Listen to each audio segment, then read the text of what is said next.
Hello everyone, আজি এফালে ইমান টিকা ফটাৰত আৰু এফালে আমি আহিলো পথাৰলে ৰুবলে। আজিৰ পৰা ষ্টাৰ্ট হৈছে আমাৰ আৰু যেহেতু ৰুৱাৰ আগতে মানে নিয়ম কৰিব লাগে, ধূপ চুপ জ্বলাব লাগে, তামোল পাণ দিব লাগে, সেয়া বয়ে মানে সেইখিনি ৰেডি কৰিছে। এতিয়া ধূপ মানে জ্বলাই তামোল চামোল এনেকৈ দি কিনে তাৰপিছত ৰুবলৈ মানে ষ্টাৰ্ট কৰিব। আৰু আমাৰ অহা দেৰি হ'ল বাৰু, আজি 8টা বজাত আহিছোঁহে আৰু 8টা বজাত আহি মানে সোনকালে আমি গুচি আহিলোঁ আৰু এয়া বয়ে মানে ৰুবলৈ ষ্টাৰ্ট কৰিলে।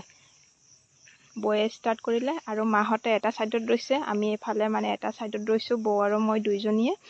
আৰু তাৰপিছত বয়ে ৰোৱাৰ পাছত মানে ময়ো ষ্টাৰ্ট কৰিলোঁ আৰু ৰুবলৈ। তাৰপিছত যিমান ৰ'দ দিলেও মানে উপায় নাই আৰু, পথাৰৰ কাম যিহেতু আহিবই লাগিব আৰু তাৰ মাজতে মোৰ ভিডিঅ' আছে নহয়, ভিডিঅ' ফটো এইবোৰ নহ'লে জানো হ'ব। আৰু মানে এয়া মই ষ্টাৰ্ট কৰিলোঁ আৰু মই ইমান স্পীডত নোৱাৰোঁ বাৰু, লাহে লাহে মই ৰুইছোঁ, স্পীডত ৰুবলৈ নোৱাৰোঁ আনৰ নিচিনাকৈ।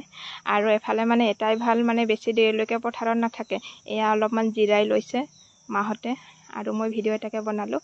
আৰু মানে যিমানে বাকী থাকিলেও মানে পিছবেলা কেতিয়াও ৰুবলৈ নাহে মানে ইয়াতে, আগবেলা যিমানখিনি ৰুলে আৰু 8টা বজাত আহি মানে আমি 11টামান বজাত গুচি আহিলোঁ ৰ'দ বুলি, সেইকাৰণে মানে ভাল আৰু এইটো ছাইডত। আজি ভিডিঅ' ইমান